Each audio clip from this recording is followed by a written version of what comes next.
दोस्तों का MSR पाठशाला में स्वागत है, अभिनंदन है। मैं आपका प्रिय दोस्त महबूब सिंह राठौर और आज का अपना विषय होगा दोस्तों प्राथमिक विद्यालय अध्यापक सीधी भर्ती 2022। उस प्राथमिक विद्यालय अध्यापक सीधी भर्ती 2022 के लिए अभ्यर्थियों के लिए जो विस्तृत दिशा निर्देश जारी हुए हैं उसके बारे में मैं आपको संपूर्ण जानकारी दूंगा। दोस्तों वीडियो थोड़ा लंबा हो सकता है, आप अंत तक ज़रूर देखेंगे क्योंकि मैं आपको प्रत्येक जानकारी दूंगा और कैसे शाला दर्पण से इस अपने वह रजिस्ट्रेशन करते हैं, वह ऑनलाइन कैसे करते हैं, वह सारी प्रक्रिया आपको बताऊंगा। मेरे साथ वीडियो में अंत तक बने रहें और आप मेरे चैनल पे नए हो तो सब्सक्राइब जरूर करें दोस्तों, क्योंकि हमें आपके सब्सक्राइब से ही इस प्रकार के कार्य करने के लिए मोटिवेशन मिलता है ताकि हम आपकी सहायता करते रहें। तो दोस्तों जैसे मेरे कंप्यूटर स्क्रीन पे आपको आपका विस्तृत दिशा निर्देश दिखाई दे रहा है, मैं 1 बाय 1 टॉपिक आपको समझाने की कोशिश करूँगा। इसमें सबसे पहले टॉपिक दे रखा है दोस्तों, यहाँ पर अगर प्रथम नंबर में चलें तो प्राथमिक विद्यालय अध्यापक सीधी भर्ती 2022 और उस प्राथमिक विद्यालय अध्यापक भर्ती सीधी 2000 के अंतर्गत NTSP तथा TPS क्षेत्र के सामान्य शिक्षक के लिए है ये। इसमें 2 गुना जो अभ्यर्थियों की सूचीबद्ध किया गया है, इस सूची में नाम आ जाने से मात्र कोई चयन या नियुक्ति का अधिकार नहीं होता है। ये पंचायती राज नियम 1996 में विज्ञप्ति संख्या 12/2022 दिनांक 16/12/2022 व 13/2022 दिनांक 16/12/2022 बोर्ड के दिशा निर्देशों के अनुसार पात्र पाए जाने पर अभ्यर्थियों का नाम पर अंतिम चयन हेतु विचार किया जाएगा। यानी अगर अभ्यर्थी पात्र पाया जाएगा तभी उसके अंतिम चयन पर विचार किया जाएगा, अगर अभ्यर्थी पात्र नहीं है तो उसका चयन नहीं हो सकता है। तो इस प्रकार अगर किसी का 2 गुना में नाम आ गया तो वो अपने आप को चयनित नहीं समझे, क्योंकि वो इसके लिए पात्र भी होना चाहिए। पात्रता की जांच होना आगे बाकी है।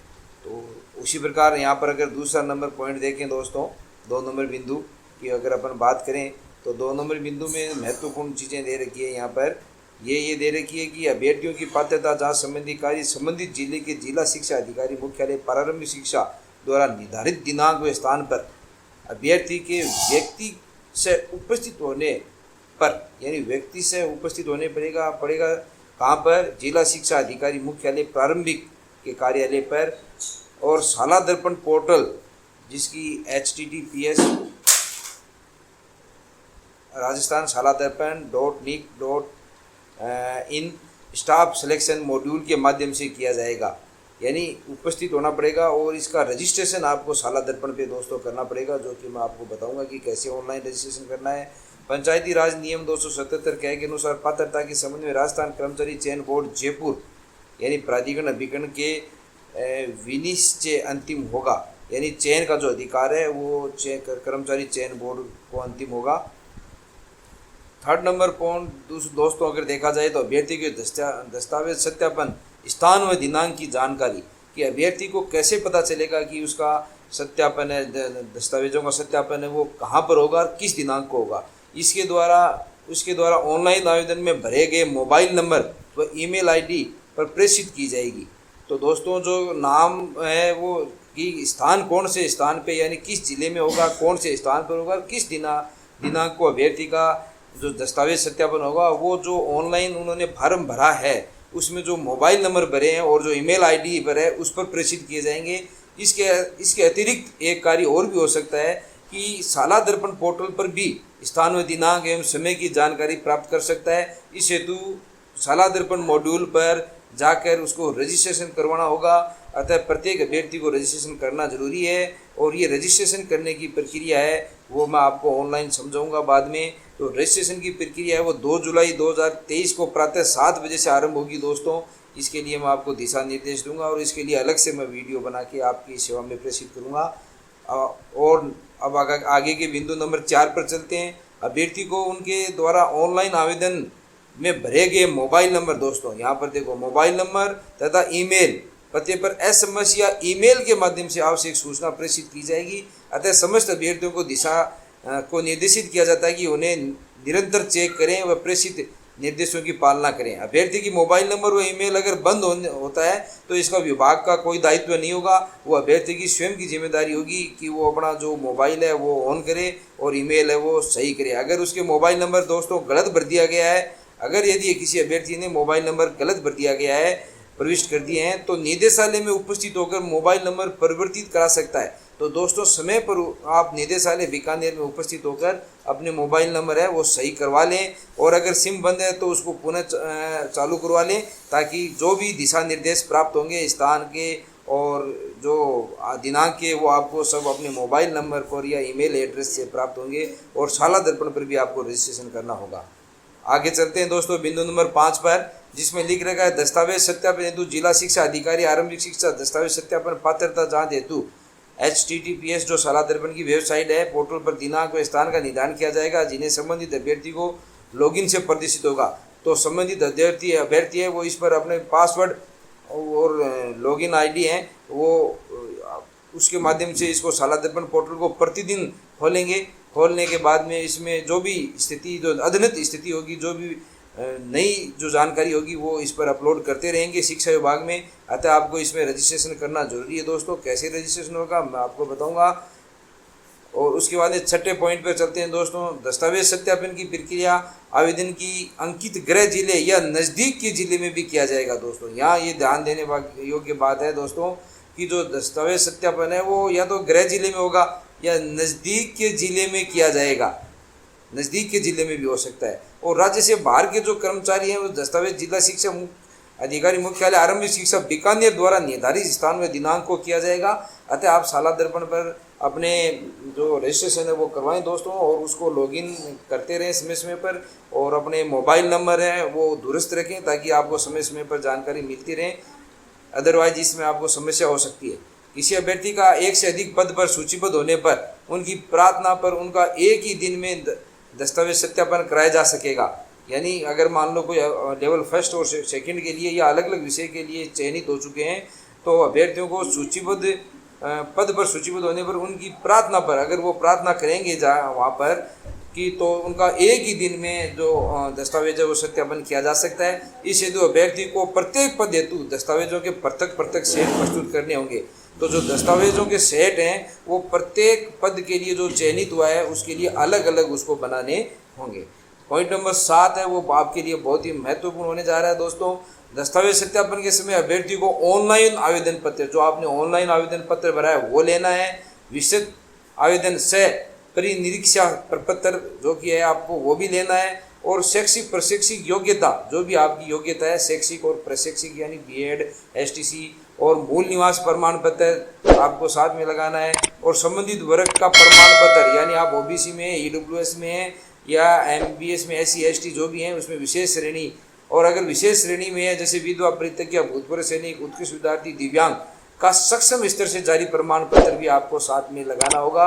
और स्व घोषणा पत्र की क्या क्या स्वयं अभ्यर्थी द्वारा जो घोषणा की जाती है उनके प्रपत्र भी आपको साथ में लेके, और अन्य आवश्यक प्रमाण पत्र जो स्वयं प्रमाणित करते हुए संलग्न चेक लिस्ट के अनुसार, जो नीचे चेक लिस्ट दे रखी है मैं आपको उसमें जाके बताऊंगा दोस्तों, उस चेक लिस्ट के अनुसार आपको ये पूरा सेट बनाना है। और प्रत्येक सेट के 2 कॉपी में 2 सेट में वांछित मूल दस्तावेज के साथ सत्यापन दल के सामने आपको प्रस्तुत होना अनिवार्य होगा।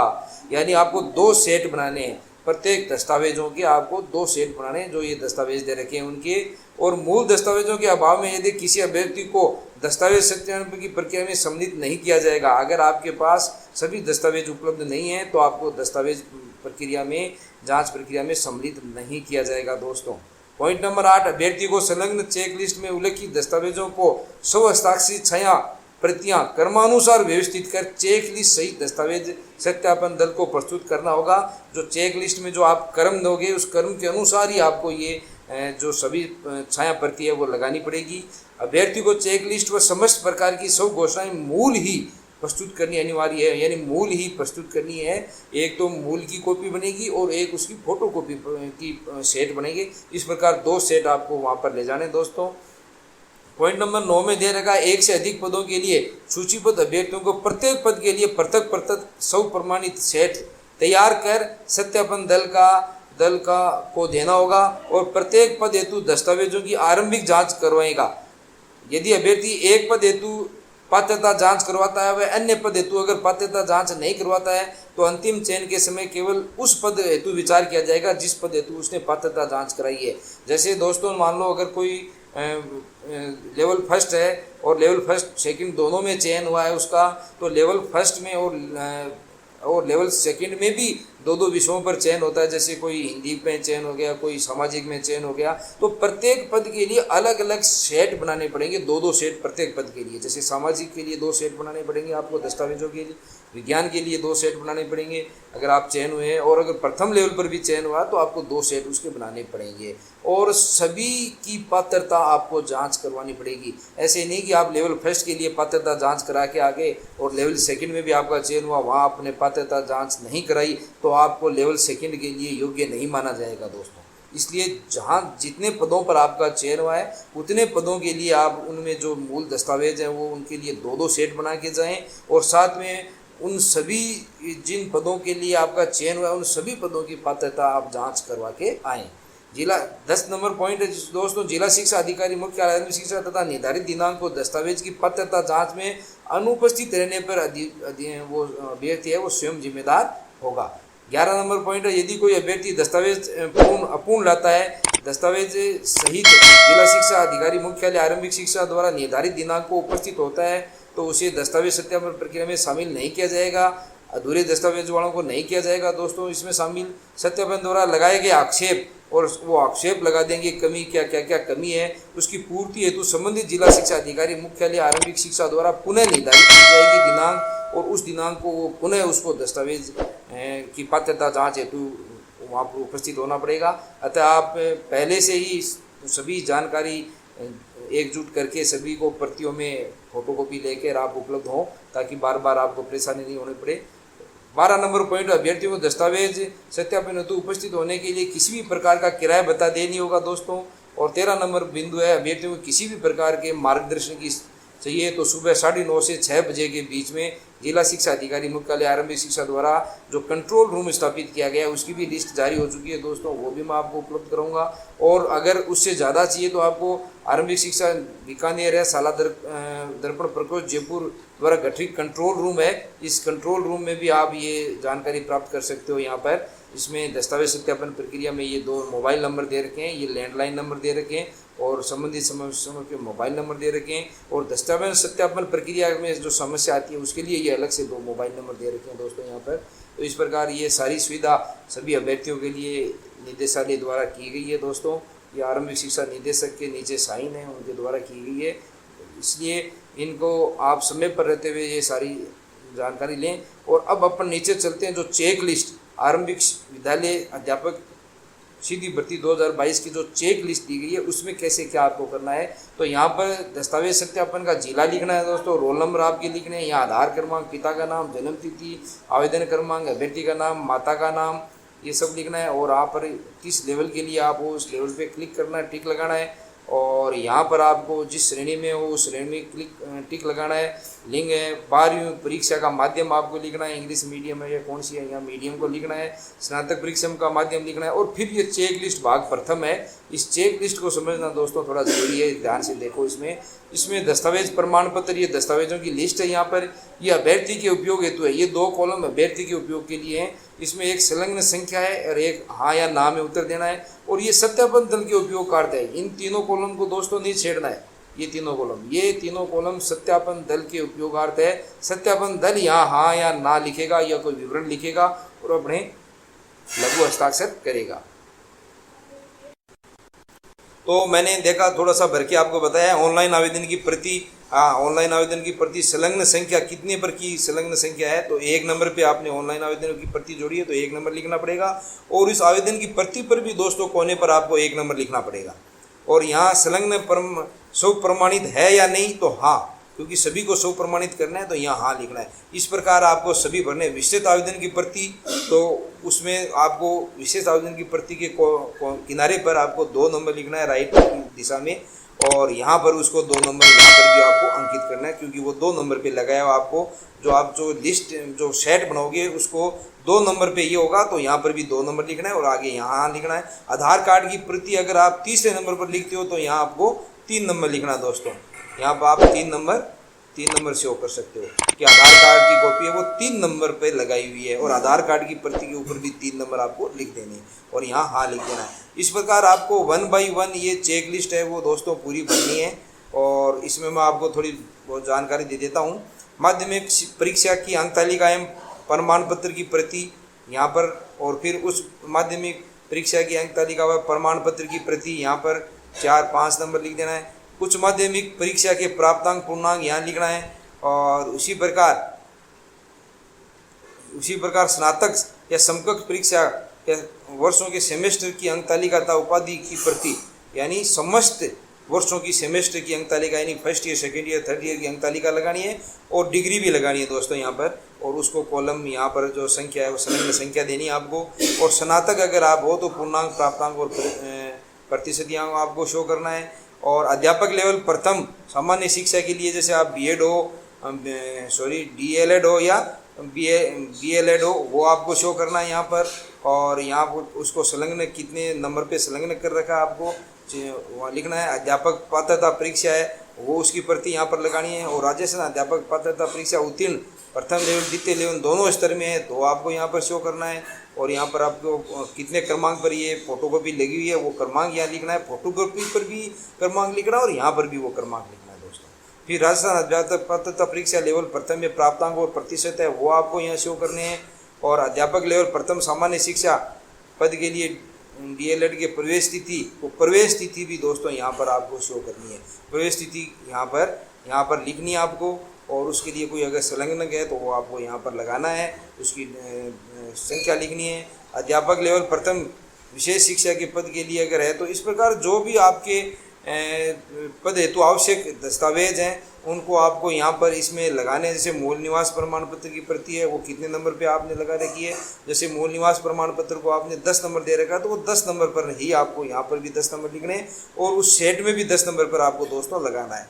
तो इस प्रकार ये सारे जो भी आपके आवश्यक हैं दोस्तों इनमें से विवाह संबंधी प्रमाण पत्र, देखो जो विवाह संबंधी प्रमाण पत्र है या पृथ्वी संबंधी प्रमाण पत्र है या संतान संबंधी सब घोषणा प्रमाण पत्र है वो कितने नंबर पे लगा रखा है वो यहाँ लिखना है। और विवाह होने पर दहेज नहीं लेने संबंधी सब घोषणा प्रमाण पत्र है वो आप बनाओगे वो इसमें मेंशन करना है। वो सेट में आपने किस नंबर पे लगा रखा है वो नंबर भी यहाँ अंकित करने हैं और वो उस प्रमाण पत्र की पर भी अंकित करने हैं। तो इस प्रकार ये पूरी चेक लिस्ट बनकर तैयार होगी दोस्तों। यहाँ पर समस्त दस्तावेज उक्त क्रमानुसार चेक लिस्ट के साथ संलग्न करें। ऊपर चेक लिस्ट होगी और उसके नीचे जिस क्रम पर आप लगा रहे हो और जिस क्रम को चेक लिस्ट में लिख रहे हो कि चेक लिस्ट में 1 नंबर पे क्या जोड़ा है वही आपको 1 नंबर पे लगाना है दोस्तों। और जो दस्तावेज लागू नहीं है उनके आगे कॉलम में लागू नहीं अंकित करें। जैसे दोस्तों मान लो आपको ये लागू नहीं है कि आप भूतपूर्व सैनिक नहीं हो तो यहाँ पर लिखो लागू नहीं है, यहाँ पर आपको लिखना है लागू नहीं है। तो जो लागू आपके नहीं है वहाँ लागू नहीं लिखना है। और अभ्यर्थियों के सब सत्यापन यहाँ पर करना है। स्थान, दिनांक, मोबाइल नंबर लिख के अभ्यर्थी के हस्ताक्षर, पता और यहाँ मैं अभ्यर्थी पुत्र से ये उम्र, जाति, ये निवास है, व्यवसाय ये और यहाँ कर सब घोषणा करनी है दोस्तों। इसी प्रकार की कई अन्य सब घोषणा प्रमाण पत्र भी यहाँ है वो आप पूरा भर के संतान संबंधी सब घोषणाएँ इसके एफिडेविट पर भी बनेगा और यहाँ पर भी बनेगा, ये दोनों सब करके और ये आपको दोस्तों सब घोषणा प्रमाण पत्र भरने हैं। दस्तावेज संबंधी जांच दल की टिप्पणी, फिर अंत में दस्तावेज संबंधी जो जांच दल है वो आपके यहाँ पर टिप्पणी करेगा क्या कमियां हैं तो कमियां या ओके है तो यहाँ हाँ लिखेगा, ओके लिखेगा। और जो जांच दल के प्रभारी हैं उनके सभी के यहाँ सिग्नेचर होंगे। तो इस प्रकार आपके दस्तावेजों का जो संपूर्ण प्रक्रिया है वो मैंने समझाई। अगले वीडियो में दोस्तों मैं समझाऊंगा आपको कि साला दर्पण पे इसका रजिस्ट्रेशन कैसे करेंगे आप, वो भी मैं आपको समझा के अगले वीडियो में मैं आपको समझाने की उसको कोशिश करूंगा क्योंकि वीडियो काफ़ी लंबा हो चुका है। धन्यवाद दोस्तों, आपका प्रिय दोस्त मयूर सिंह राठौर।